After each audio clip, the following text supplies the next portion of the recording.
അവൻ മരിച്ചെന്ന് ഇന്നും വിശ്വസിക്കാൻ പറ്റുന്നില്ല.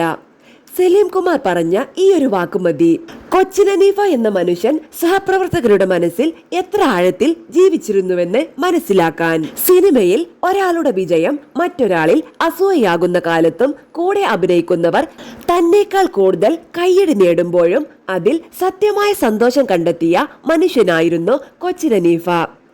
സ്വന്തം സീനിനേക്കാൾ സഹനടന്റെ സീൻ നന്നായി വന്നാൽ ആദ്യം കൈയടിച്ചത് ഹനീഫക്കായിരുന്നുവെന്ന് പലരും പറഞ്ഞിട്ടുണ്ട്.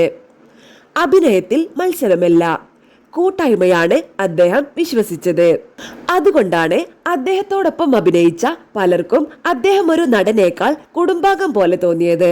സലീം കുമാർ ഒരിക്കൽ തുറന്നു പറഞ്ഞിരുന്നു, ഒരു ആർട്ടിസ്റ്റ് എന്ന നിലയിൽ ഇത്രയും സപ്പോർട്ട് ചെയ്യുന്ന മറ്റൊരാളെ ഞാൻ ജീവിതത്തിൽ കണ്ടിട്ടില്ല എന്ന്. അത് വെറും വാക്കുകളല്ല, ഒരുപാട് ഓർമ്മകളുടെ ഭാരം നിറഞ്ഞ സത്യം തന്നെയായിരുന്നു. ഹനീഫിക്കയുടെ മരണവാർത്ത വന്ന ദിവസം പോലും സലീം കുമാർ അദ്ദേഹത്തെ അവസാനമായി ഒരു നോക്കു കാണാൻ പോലും പോയില്ല. കാരണം താൻ ഏറ്റവും സ്നേഹിച്ച ആ മനുഷ്യനെ ജീവനില്ലാതെ കിടക്കുന്നത് കാണാൻ മനസ്സ് സമ്മതിച്ചില്ല. ടിവിയിൽ വന്ന ദൃശ്യങ്ങൾ പോലും കണ്ടില്ല. കാരണം മനസ്സിൽ ഇപ്പോഴും ജീവിച്ചിരിക്കുന്ന ഒരാളെ മരിച്ചു എന്ന് അംഗീകരിക്കാൻ അദ്ദേഹത്തിന് കഴിഞ്ഞിരുന്നില്ല. ഇന്നും ടിവിയിൽ ഹനീഫക്കയുടെ കോമഡി സീനുകൾ വരുമ്പോൾ ആദ്യം ചിരിയാണ് വരുന്നത്. അതിനുശേഷം മാത്രമേ ഒരു ശൂന്യത മനസ്സിലാകൂ.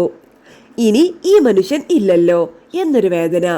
മലയാള സിനിമയിൽ കോമഡി പറഞ്ഞ് നമ്മളെ ചിരിപ്പിച്ച നിരവധി നടന്മാർ ഉണ്ടായിരുന്നു. പക്ഷേ സ്വന്തം ജീവിതം കൊണ്ടും മറ്റുള്ളവരെ ഉയർത്തിപ്പിടിച്ചും ജീവിച്ചവർ വളരെ കുറവാണ്. അവരിൽ മുൻപന്തിയിലുണ്ടായിരുന്ന പേരാണ് കൊച്ചിൻ ഹനീഫ. അദ്ദേഹം അഭിനയിച്ച കഥാപാത്രങ്ങൾ ഇന്നും ജീവിക്കുന്നു.